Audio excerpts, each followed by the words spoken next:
Don't let this sign fool you. Behind this unassuming storefront might be Sarasota's most intimate steakhouse. Come check it out.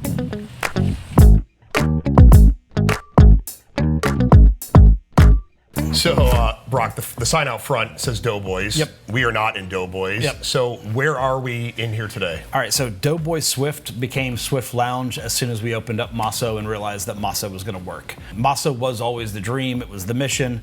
The landlord asked us to do a pizza place because this was a pizza place. His thought was a square peg in a square hole, get open, start paying rent. And we thought, replacing a Donato's, we could do something similar to what Rami has done so successfully in this town. He has Origin Pizza. He makes pretty good pizza, and then he's got good selection of beer and great service. We thought that would do it, and it did not for us. You know how everybody always groans when there's a new Italian place or a new pizza place that opens in town? We were that one too many, I think. Sure. Our pizza got better over time, but it just really wasn't what we were doing. That's not what we were meant to do. So we opened up Masō right behind us. We did a soft open for about 3 months, meaning we invited friends like Vic that we talked about on the Speaks podcast. We took our time with small parties and did things right. Made small mistakes with friends who would be like, hey, you could do this better. And once we were ready to really open in February, we hit the ground running pretty smoothly, as much as one can in a restaurant. And the level of what we're trying to do there wasn't something I wanted to fall flat on my face in front of the Sarasota public and then try to recover from. Makes sense. So Swift itself, what have we got going on here, and then we'll touch on Masō. Sure.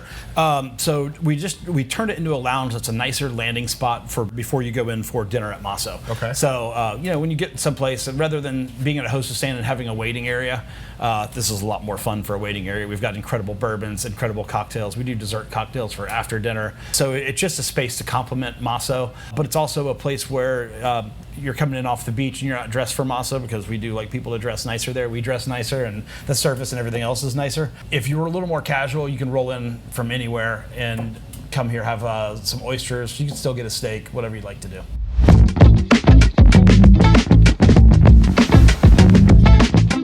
And then Masō, which is right behind us. We've got the menu in front of us. Yep. It looks incredible. Maybe tell me, some of the stuff that you've kind of tweaked and you feel is really something that people have got to try when they come in. Yeah. My chefs fight with me, but everybody loves the secreto. It's a Iberian pork steak. I know very few places that do it, okay. But it's like the Wagyu of pork. I love that for something different. As far as steaks go, I've kind of curated what I like in steak, and I take feedback obviously, but for a filet mignon we go with the like a top level Angus, but we don't go prime. A lot of what we're doing is really more about just a steak and a wine. It's about how do the flavors in this course go with this wine to make the two a greater sum of their greater sum of the parts, I guess. Sure.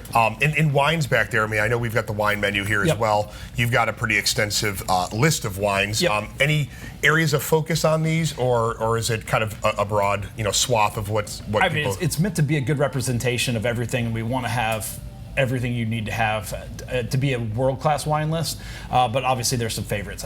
It's easy to love Napa, and a lot of people do. There's a lot of great things in Napa, so it's very well represented there.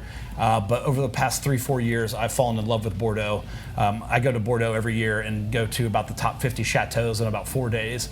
And I'm buying a lot of those wines, and if I want to keep going to Bordeaux, I need to be selling those wines.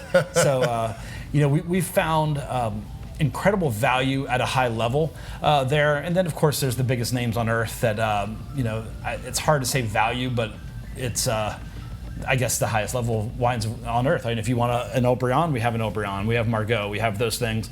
But we've also traveled there so extensively and met people that there are other places in the region. Like if you want to go right to Margaux's neighbor, I've got Chateau Palmer. Okay. Or Palmer to be pronounced correctly, but here in America it's Palmer. In level of service, in Sarasota, you've got everything from tiki bars up to fine dining. Yep. Looking at the establishment, it looks like a finer place to be. What would you say is kind of the service level that people would expect here, whether it's in here or over at around the corner of Masō? Two separate things. We want service to be high here. The degree of the technician behind the bar, like they do very high level stuff, but it's meant to be a little bit more casual and less formal. Next door, the level of service is very high. Okay. The goal is to be as high as we possibly can. We don't necessarily benchmark ourselves with anybody in town as a competitive nature, but we benchmark ourselves with the best in the world with things. Luke was with me. He's my lead dining specialist. He's with me in Bordeaux, and he's noticing things about service, about what they're doing.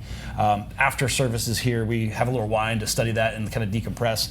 But my guys are also talking about service and what we can do to make the experience flow, but also how can we do things at a very high level without being pretentious. Very cool. Thank you so much. Appreciate it. Thanks, Rich.